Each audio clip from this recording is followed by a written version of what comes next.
Le gouvernement a pris la décision de retirer cette page du site du gouvernement. La prolifération des infox, des fausses informations, est un véritable danger pour la santé de nos compatriotes, pour notre démocratie, pour la société tout entière.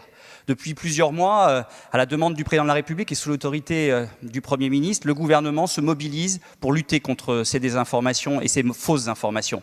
D'où la loi sur la manipulation de l'information qui visait à responsabiliser les plateformes et mettre en place des dispositifs spécifiques dans les périodes préélectorales. Le gouvernement en salue toutes les initiatives, et elles sont nombreuses, qui sont prises par toutes les rédactions pour lutter contre ces fausses informations, à la fois par des équipes dédiées, des rubriques dédiées.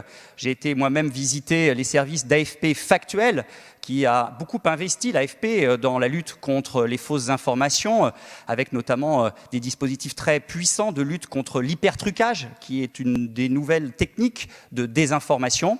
Et bien évidemment, le service qui était proposé par le porte-parole, qui visait simplement à apporter un service supplémentaire pour regrouper sous une même page les ressources de lutte contre les désinformations concernant la crise sanitaire, ne représentait évidemment pas un objectif de tri d'articles ou d'informations.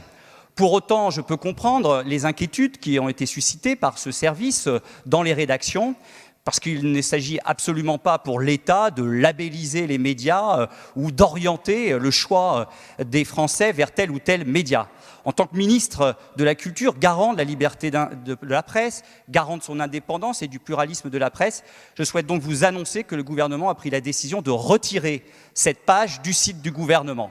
J'en profite enfin pour saluer le travail remarquable des journalistes pendant la crise qui ont contribué, malgré les difficultés, à informer nos compatriotes et à lutter efficacement contre les désinformations.